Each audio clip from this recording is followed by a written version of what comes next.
what I'm called to. I'm called to forgiveness. Now, the second aspect, as regards who forgives who, which was your original question, in early Christianity, for the first 300 years of Christianity, the early Christians, which were a very small group of people, and the vast majority of early Christians were Jewish, right? Because Jesus was Jewish. Jesus was born a Jew. Jesus was born a Jew. Jesus lived as a Jew. Jesus died as a Jew. The guy who hung on the cross was a Jew. Jesus It's always the way, you know? That's just the way it always is. So you can relate to that. And Jesus never heard the word Christian. He definitely never heard the word Catholic, all right?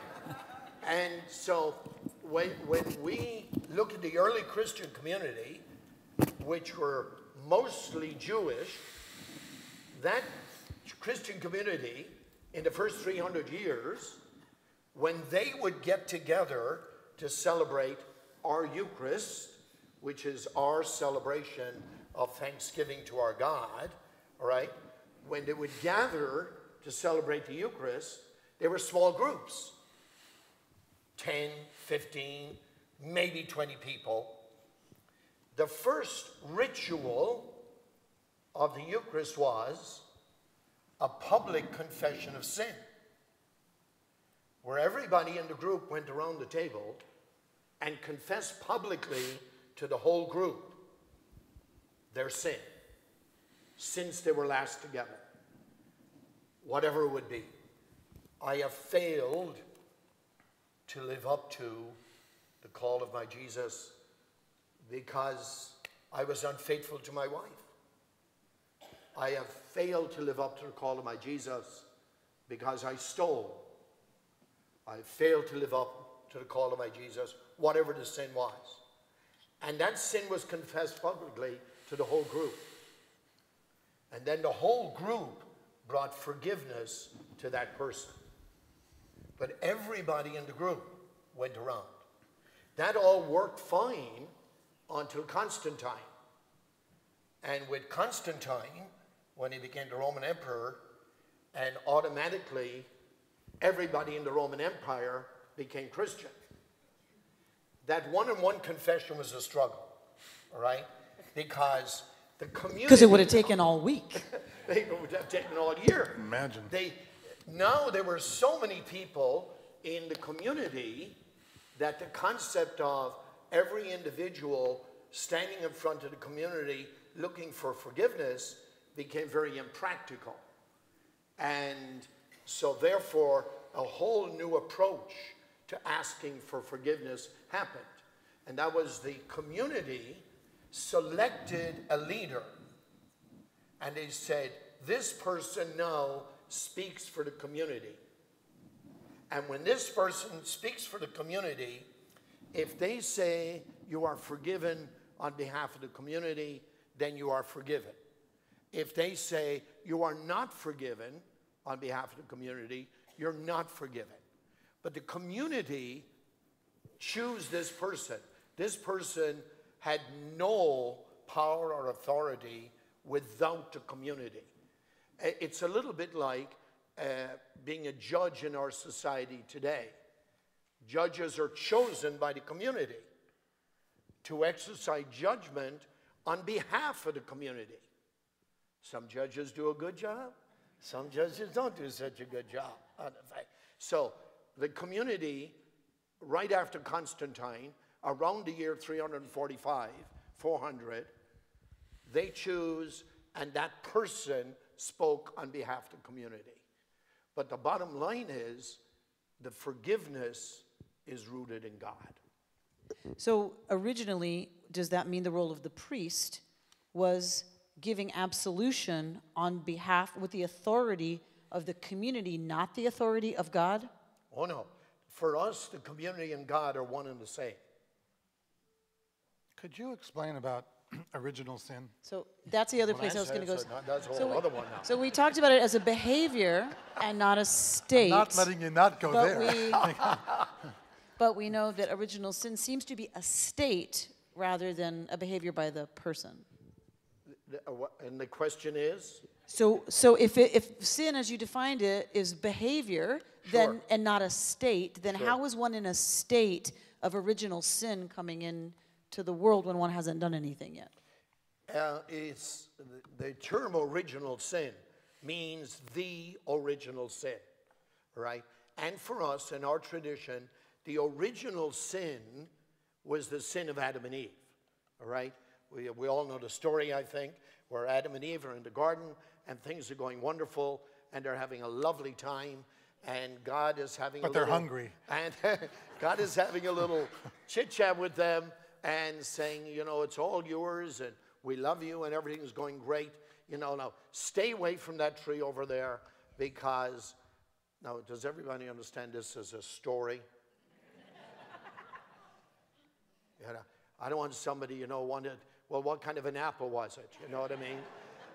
The idea is stay away from that tree over there and you're going to be just fine.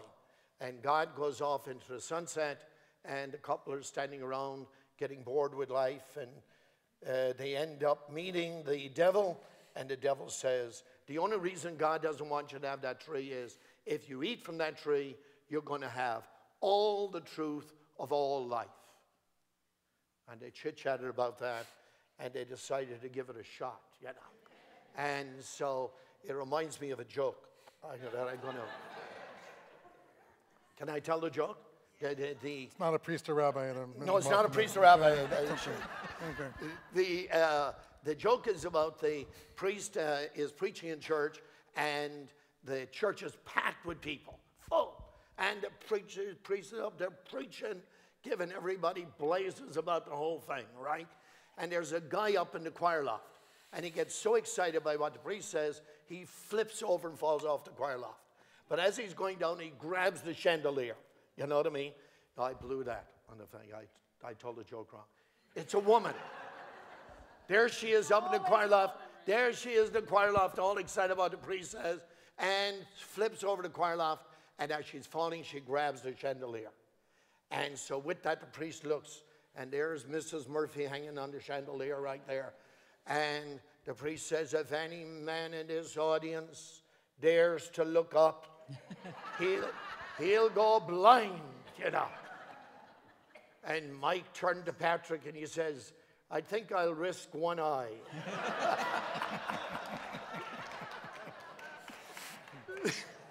Now, where did that come from? I have no idea. Adam and Eve. That was the I just Adam work and Eve. here. Adam and Eve. Something about temptation. That's right. It's about the temptation. Something about temptation. So there we are. Eve says to Adam, I think I'll risk one eye. And she took a bite out of the apple, all right? Now, by the way, a little trivia.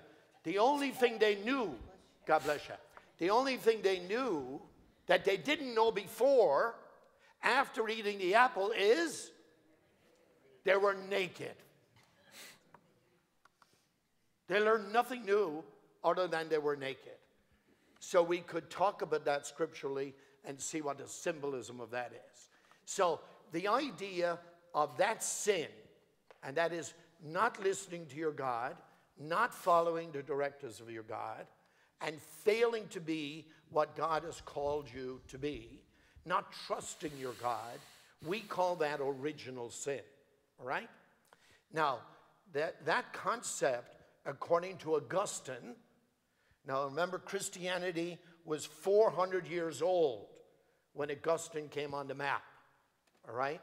So when Augustine came on the map, Augustine was the one who created the term original sin.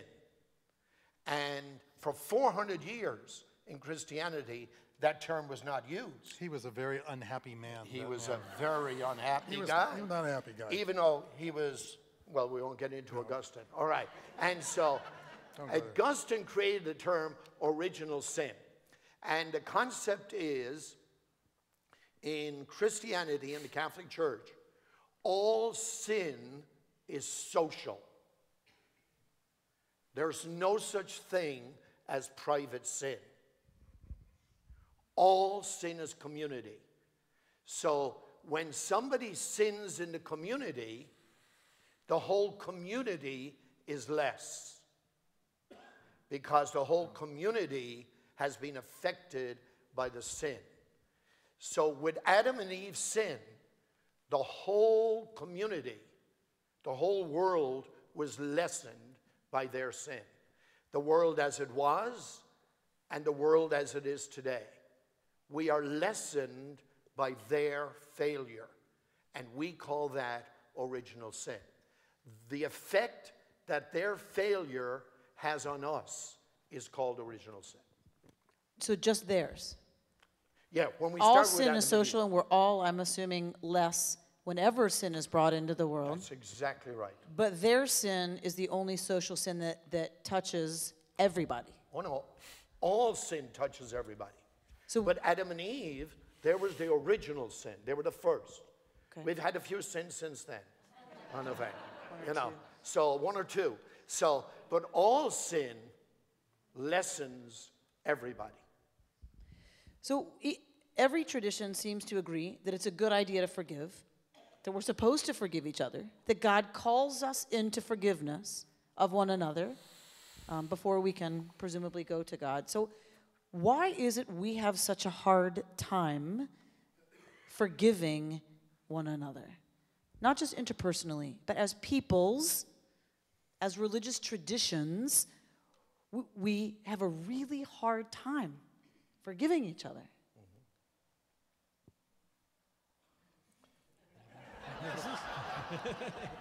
Because we're human beings. We're just human beings. And we hold on to things. The definition of Irish Alzheimer's. You forget everything except the grudges. And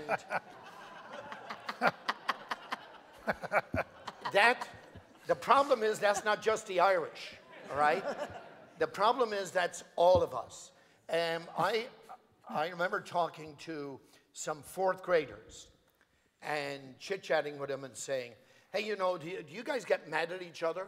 Oh, yes, Father, yes, yes. Kind of thing. And I mean, how mad do you get? Well, I won't talk to her on the phone. And so, like, there's somebody you get so mad at them you won't even talk to them. Yep. So how long was the longest you ever didn't talk to somebody? 20 minutes. Now, for a kid, that's a lifetime. And I said to the kid, you know, the problem is adults don't talk to each other for a lifetime. And so, why is it that we human beings will literally, not just in life, we pass it on to generations. Like, I remember growing up in Ireland and my mother saying, no, we don't talk to those people. Why? We just don't talk. We don't talk about it, so we don't. We don't talk to them, and we talk don't talk about it. On the way. And then you're looking at those people going, why don't we talk to those people? Right. You know, because as human beings, that's what we call, we're born basically good with a tendency to this, who knows, selfishness or preservation or whatever. So I think it's human beings. Mohammed? In the Islamic tradition, we have two enemies, main enemies that God is talking about over and over in the Quran, and it also comes in the prophetic traditions. The first enemy we all know, Satan, and Quran mentions it that innahu kana lakum aduwwan mubina. He's a clear enemy of yours. The enemy that God highlights in an amazing way in many parts of the Quran is something that's called the nafs. Nafs means the inner self, I call it the inner animal. the lower self inside a person. And we've been sent in this world to perfect our spirituality. And we have attacks from shaitan or Satan, and then we get attacked from our inner self, which keeps us from elevating. And this, God calls, is the biggest enemy. And, even the Prophet Muhammad has said that the biggest enemy that you have is, and he took the, metaphor, he said the biggest enemy you have is between your legs. So he was pointing towards the nafs. So we've been given this time in this world to perfect our religion, perfect our connection and our attachment with Allah through training the nafs, training this inner animal. You can't kill it. It's there. It's an enemy. It's a test for all of us. And we, through our teachings, through the character of the prophets, through the laws of God, we are training ourselves, and we are bettering this nafs that is inside, this inner lower self that is inside. It's even in the prophets. And they also are going through this test.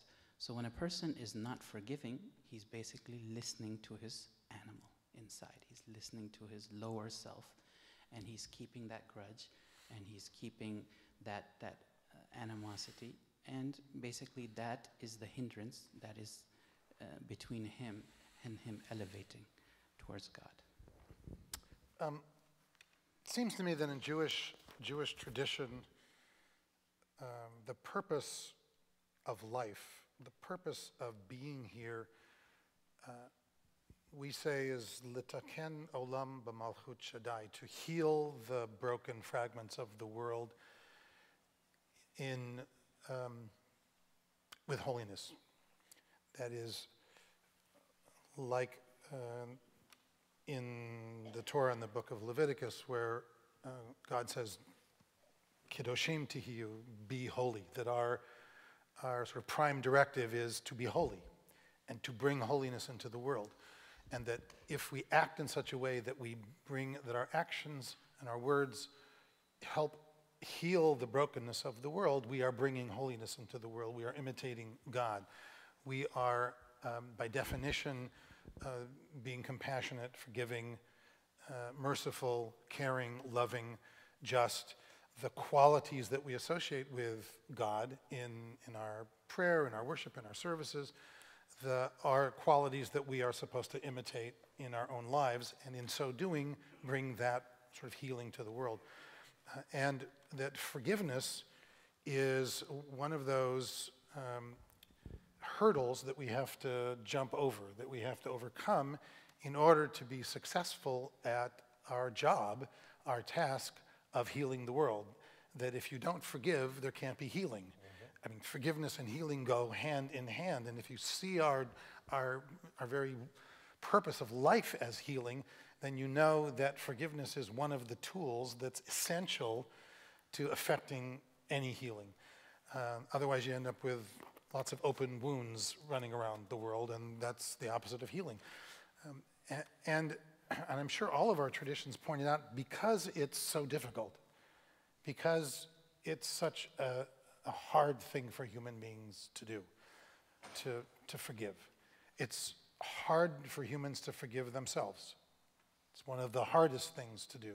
We carry around, we walk through life like with a ball and chain tied to our feet. We drag all of our sins and transgressions of the past with us. Even if someone else comes to us and says, you're forgiven, most of us still don't let go. Because we in our hearts know, I did this, I did that, I did this, I did that. I think we're hardest on ourselves. And that one of the greatest acts of healing is the act of self-forgiveness, of allowing ourselves to recognize that we all screw up and we all make mistakes, and that's the nature of what it is to be a human being. And all you can do is the best you can do. And to use the rituals, customs, the holidays, the festivals, the ceremonies of each of our traditions to affect that self-healing so that we have the strength, as Muhammad said, to be able to forgive others. I would want to support something that Steve just said. It just touched me. That, like when I hear confessions, which is a formal ritual in our Catholic tradition where individuals come one on one to be forgiven in a formal ritualistic sense, me as the representative speaking for the whole community, when I will be with the person and sharing and interacting, and then if I get a few moments of silence after bringing them forgiveness and they leave, and it's definitely the Holy Spirit, I'll begin reflecting on that I need to let go of some things in my own life, my own weakness, my own sin. Even though I go to confession and my confessor will bring me forgiveness, I'm convinced of God's forgiveness. I'm not always convinced of my forgiveness. And the challenge to forgive myself and believe that I am truly forgiven. And worthy and worthwhile. That you are worth being forgiven. You know. And that, I think that idea that Steve just said, I think when you have somebody as a human being who's struggling to bring forgiveness to somebody else, my experience is they have a huge struggle about their own self-forgiveness of something in their own lives. So the non-forgiveness of somebody else is rooted in the self-forgiveness of something within them. We want to open it up for your questions. So is there someone who has a question for our panel?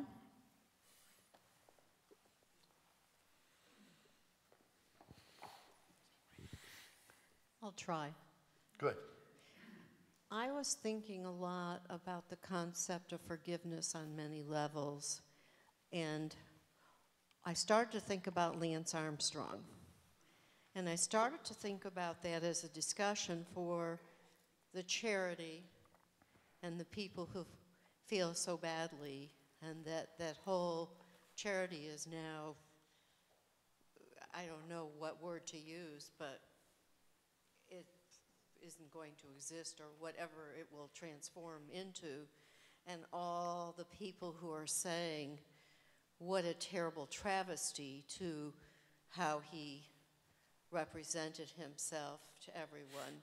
And I guess my question is, and there's discussion about these heroes and heroines for children, for adults, for athletes, for movie stars, for etc.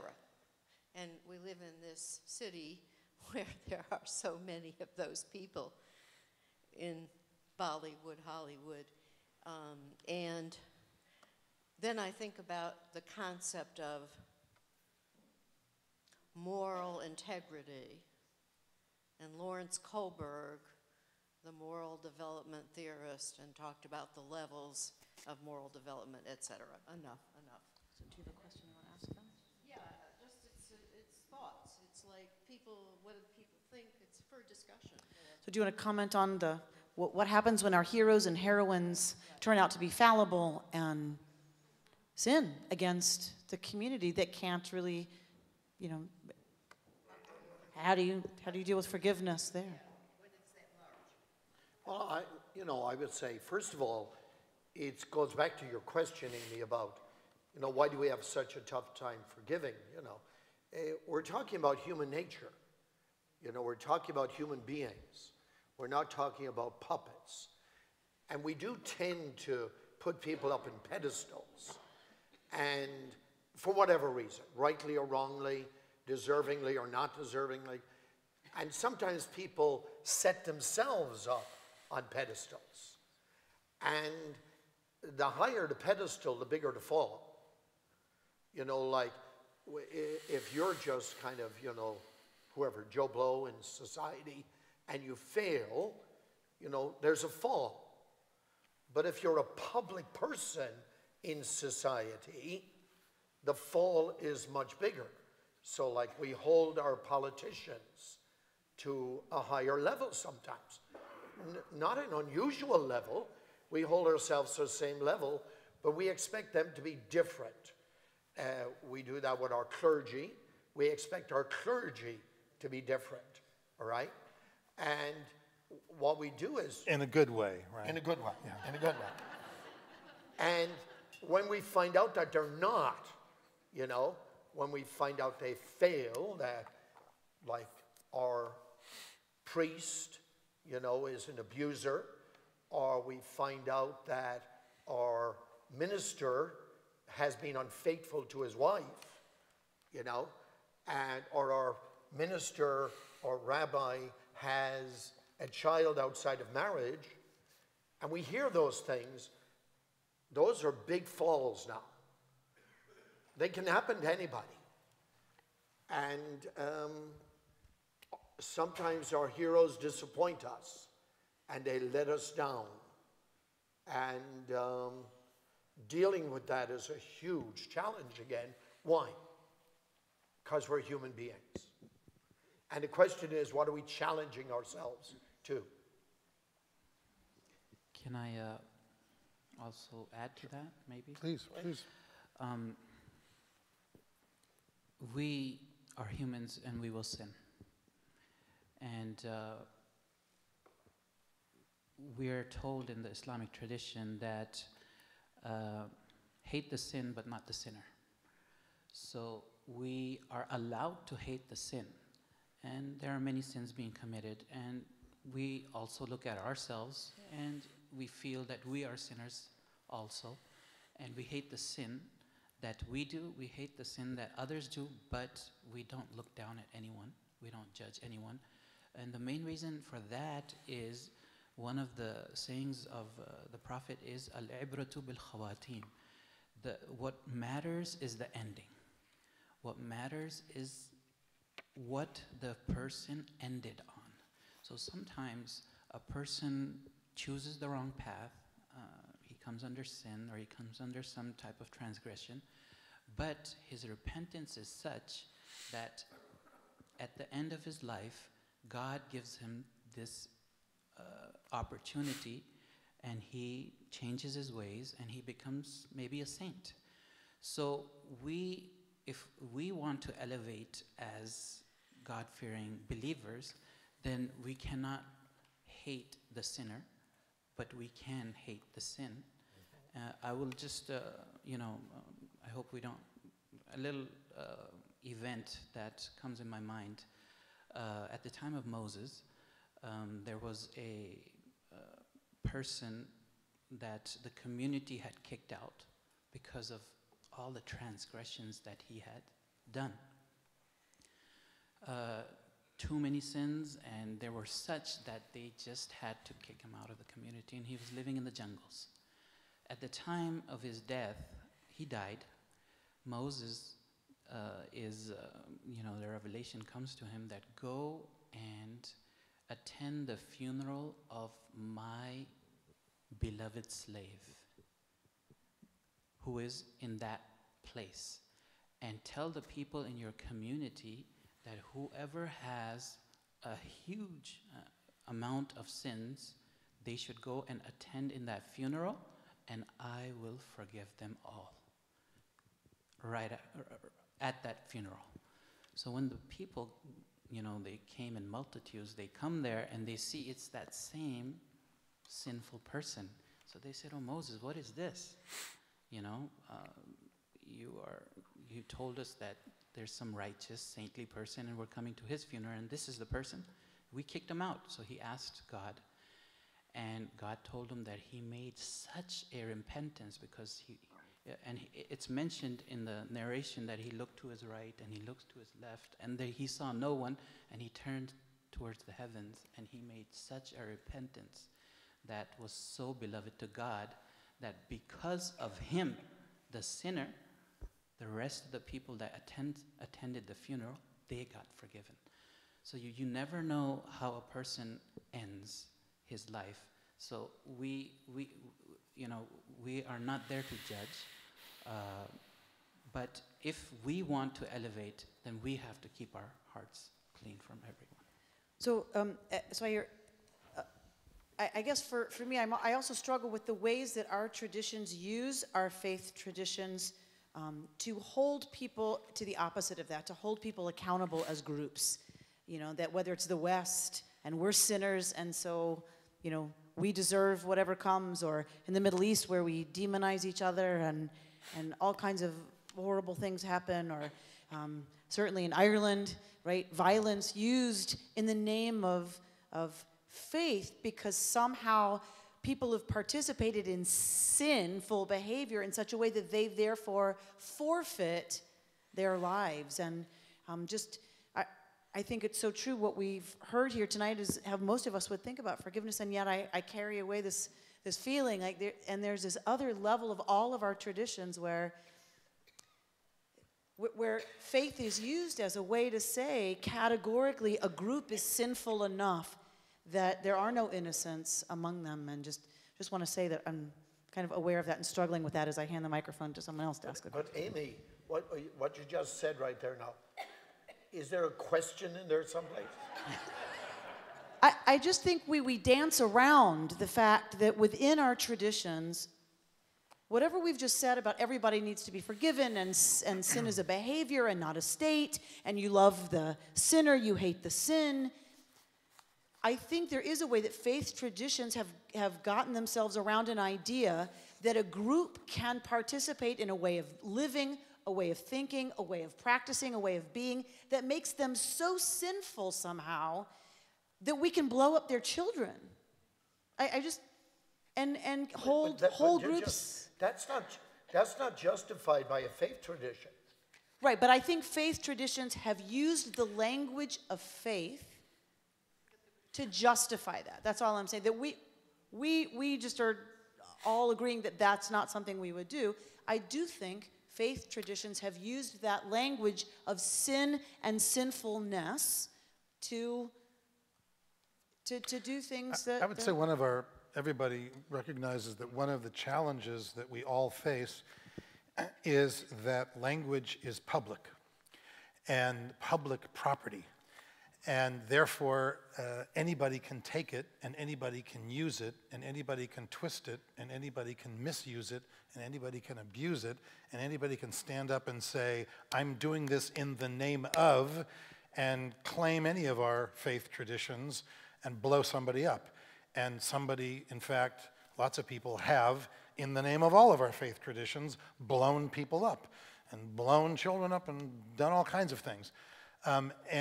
And still do, and say that they're doing it in the name of our various faith traditions, even though those of us sitting here would say, wait a minute, you can't, that's not what my faith tradition teaches. You can't say that you're doing that because Judaism teaches this, or because, you know, Jesus would want you to do this, or because Muhammad would want you to do that. But people do, and people twist and misuse religion as they do every other philosophy and theology in life, and say, I'm doing this, and maybe they believe it. And maybe they are believers in their own way, and they think they're being authentic. And I think one of the challenges are that life is messy and complex, and everybody doesn't agree that if you call yourself a Christian, a Jew, a Muslim, or something else, that here are the boundaries that you have to operate out of. People misuse and misteach, and we all take the consequences of that, unfortunately. That's why I think what's called into then is leadership. So like, for example, if you have a Catholic young man, which has happened in this country, who takes a gun and kills a doctor who performs abortions, and his tradition is Catholicism, and he says he's killing this doctor because the doctor is a murderer and he will never do any more abortions, and somehow that young man justifies that out of his, quote, Catholic tradition, to me, that's where leadership comes in and needs to speak out and say, that is not representative of Catholic tradition. That is not what we're called to. That is wrong, and that young man, in doing that, is not speaking the truth as expressed in a Catholic tradition. But that's about leadership, that the leadership of that tradition has to now speak up. You can't just let that kind of muzzle a little bit around out there and, you know, kind of it's dwelling up and you have people saying, oh yeah, he's right, oh yeah, that's right, I kind of agree with him. No, no, leadership in that community must speak up and say, that's wrong. Amen. I'm curious how each religion would view the following. I've had things done to me in the past, as I'm sure everyone in this room has, that in some ways were, to me, unforgivable, but I've been able to look past them and forgive the person because I recognize, I recognize they're not perfect and they are human beings. And I also recognize that people make mistakes and perhaps that person's view or their shortcomings made them act a way that I wouldn't have acted. But what I haven't been able to do is necessarily forget what happened. And some of the relationships, while I've mended those relationships and they continue on, in the back of my mind, I can't help but forget the pain that I felt from their actions, the fact that if they were capable of doing it once, it could happen again.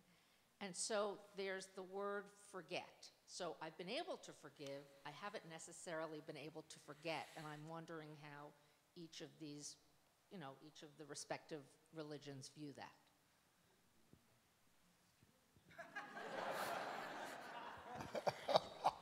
Yes.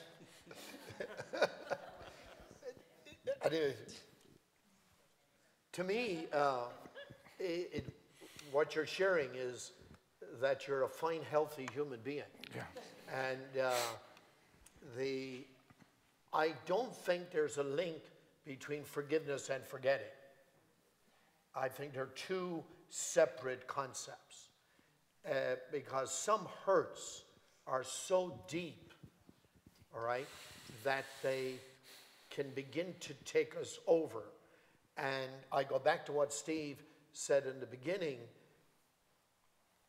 I would encourage somebody like that, when they would come and talk to me, you like to think about, if you keep on holding on to this, remember the person that hurt you, they've long forgotten this. And yet, I'm keeping it alive.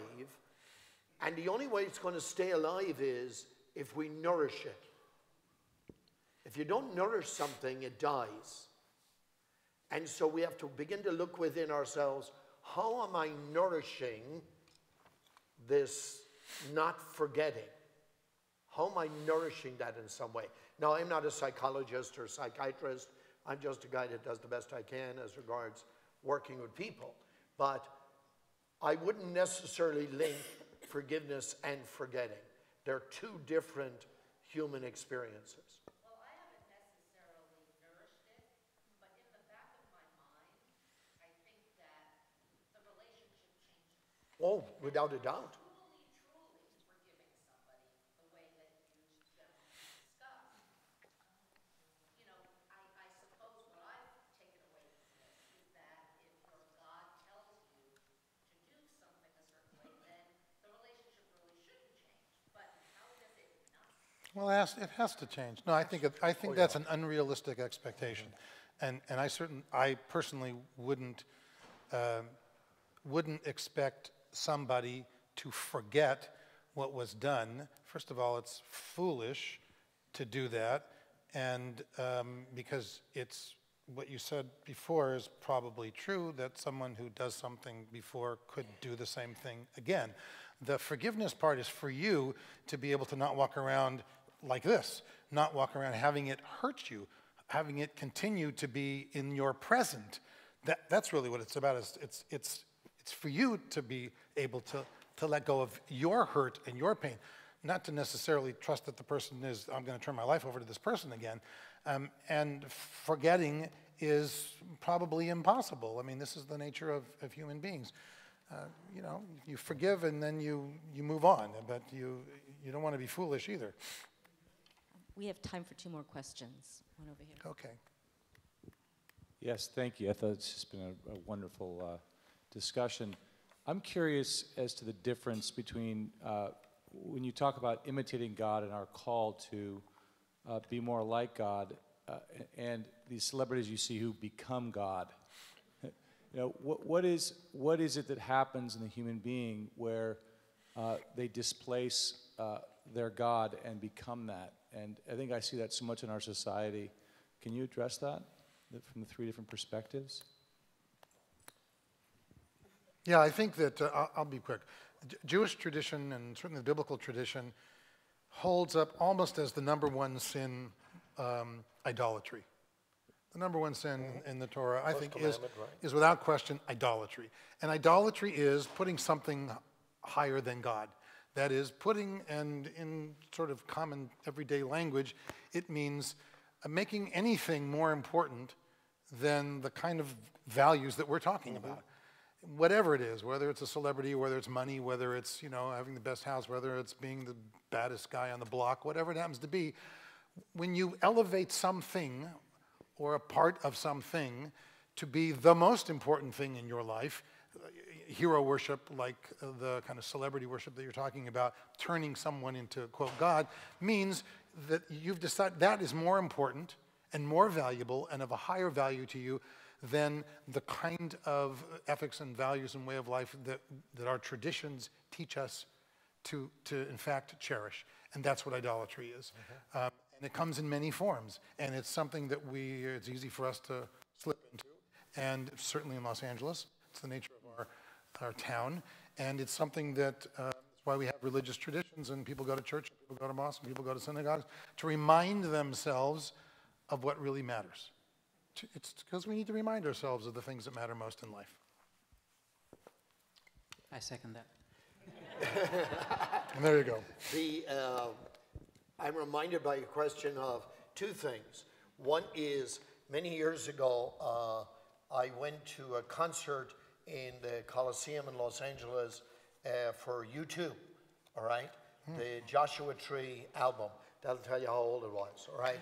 And there are 90,000 people at this concert, and halfway through the concert, Bono from U2 walks out in this kind of runway out into the middle of the Coliseum, and the spotlights are on him, and you have 90,000 people around, and I'm going, and the people are just, you know, treating this guy like God. And well, he is pretty cool. You got to admit, the guy's really cool. And, he gave a little, for lack of a better word, fervorino on social justice and a call to justice. I turned to a priest friend of mine who was with me, and I said, thanks be to God he said something worthwhile. Yeah. Because if he had said something stupid, it would have the same value, right, in the sense of for the 90,000 people, because he said it. Right. And that's the idolatry thing. Yeah. And the other thing is, like, I walk in the patio of our church on a Sunday morning, and celebrities, you know, are part of our community. None of them are there because of their fame in some way. They're there because they're putting God in the right place. And that's the key. That's why they're there. They're not there hoping somebody's going to see them